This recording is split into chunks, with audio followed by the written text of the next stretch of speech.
Sous le pommier, je t'ai réveillé. Cantique 8.5. Enseigne-moi, lui a-t-elle dit, et il lui explique maintenant le mystère du royaume. Il lui rappelle ce qu'elle est par sa nature, et évoque le moment où elle s'éveilla au sentiment de sa condition véritable, et l'instant de sa naissance dans la famille de Dieu, à cause de sa grâce qui abonde en elle, et pourrait commettre l'erreur de se croire un vaisseau céleste. Il n'en est rien. Le trésor divin, Christ, est dans un vase d'argile afin que l'excellence de la puissance manifestée soit attribuée à Dieu seul. De plus, il est nécessaire que le vase de terre, avec ses caractéristiques spéciales personnelles, soit rempli de vie divine pour que Dieu puisse le diriger et l'employer. Il n'est pas suffisant de savoir que le bien-aimé demeure dans le cœur. En tant que vase de terre, l'âme a besoin d'être constamment environnée de la présence de Dieu et gardée. En lui, vivre, agir, exister.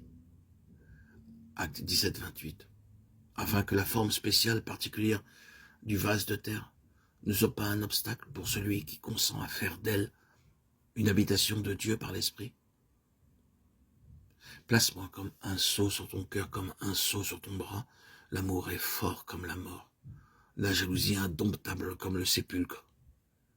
Ces flammes sont des flammes ardentes. C'est un feu allumé par l'Éternel. Des torrents d'eau ne pourraient éteindre l'amour. Des fleuves même ne sauraient le submerger. Cantique des Cantiques 8, 6, 7. Souvent on a placé les premiers mots dans la bouche de la Soulamite, mais ils suivent ce que le bien-aimé vient de dire de la condition naturelle de l'âme cachée et prononcée par lui. Ils ont un sens plus profond. Constatant qu'elle ne peut vivre sans lui, il dit « Place-moi comme un sceau sur ton cœur, l'amour, fort comme la mort, et qui conduisit le Seigneur à la mort de la croix.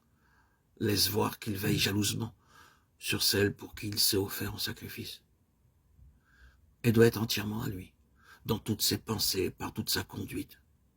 La jalousie avec laquelle il veille sur ses rachetés est forte comme la mort. Il ne tolère aucune tache, aucune ride chez les membres de l'épouse. Sur ce qui est terrestre, il projette des flammes de feu, afin qu'elle soit pure comme l'or, passée au creuset, transparente comme le cristal, le jour qu'elle lui sera présentée pour partager son trône. Le bien-aimé assure l'âme réfugiée en lui que les eaux débordées de l'épreuve et de la douleur ou quoi que ce soit d'autre, rien n'éteindra son amour, comme aussi rien ne peut acheter cet amour.